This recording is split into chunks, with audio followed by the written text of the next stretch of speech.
Le repos éternel. Avant-propos de l'éditeur de la vidéo. Est-il raisonnable spirituellement de penser qu'un esprit plein de puissance et de force veuille se reposer éternellement? Lumière sur le repos éternel. Le repos spirituel, selon la compréhension et la conception de votre matière, n'existe pas. L'activité, la multiplication du bien, et le fait de ne gâcher aucun instant constituent le repos qui attend l'esprit. C'est à ce moment-là qu'il se repose, qu'il se soulage des remords et des peines, qu'il se réjouit en faisant le bien, et qu'il se repose en aimant son Créateur et ses frères.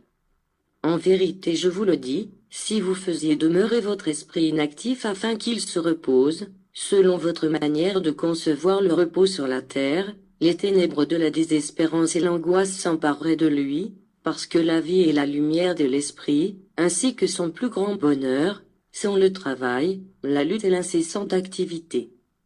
L'esprit qui retourne de la terre à la vallée spirituelle en portant en lui-même l'empreinte de la fatigue de la chair, et qui arrive en cherchant l'au-delà comme un lit dans lequel se reposer, dans lequel sombrer dans l'oubli pour effacer les traces de la lutte, celui-là devra se sentir le plus malchanceux des êtres, et il ne trouvera ni paix ni bonheur, à moins qu'il se réveille de sa léthargie, qu'il sorte de son erreur et se lève à la vie spirituelle, qui est, comme je vous l'ai déjà dit auparavant, l'amour, le travail, la lutte permanente sur le chemin qui conduit à la perfection.